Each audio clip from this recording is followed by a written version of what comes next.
ഞാൻ ഓൾറെഡി ഇന്നലത്തെ വീഡിയോയിൽ പറഞ്ഞിട്ടുണ്ട്, നോൺ സ്റ്റോപ്പായിട്ട് മാർക്കറ്റിൽ റൈഡ് ചെയ്തിട്ട് മാക്സിമം പീക്ക് ലെവലിൽ കൊണ്ടെത്തിക്കുന്ന രീതിയിലുള്ള വീഡിയോ ചെയ്യാം എന്ന് ഇന്നലത്തെ വീഡിയോയിൽ ഞാൻ പറഞ്ഞിട്ടുണ്ട്.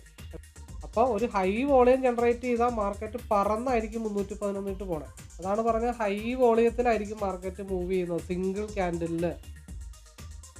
ശരിക്കും പറഞ്ഞാൽ ഇവിടെയൊന്നും ഇനിയും നിൽക്കാനുള്ള ഉദ്ദേശമൊന്നും ഇല്ല മാർക്കറ്റിൽ. മാർക്കറ്റ് എൻ്റെ കണക്കുകൾ പ്രകാരമാണെങ്കിൽ 337 വരെ വരാനായിട്ടുണ്ട്.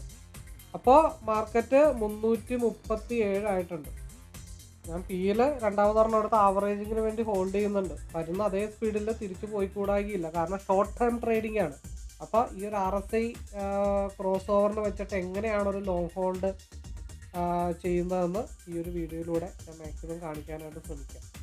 273 എന്തായാലും കിട്ടണം, അതിനകത്ത് ഒരു കോംപ്രമൈസും ഇല്ല. ഓക്കെ, 276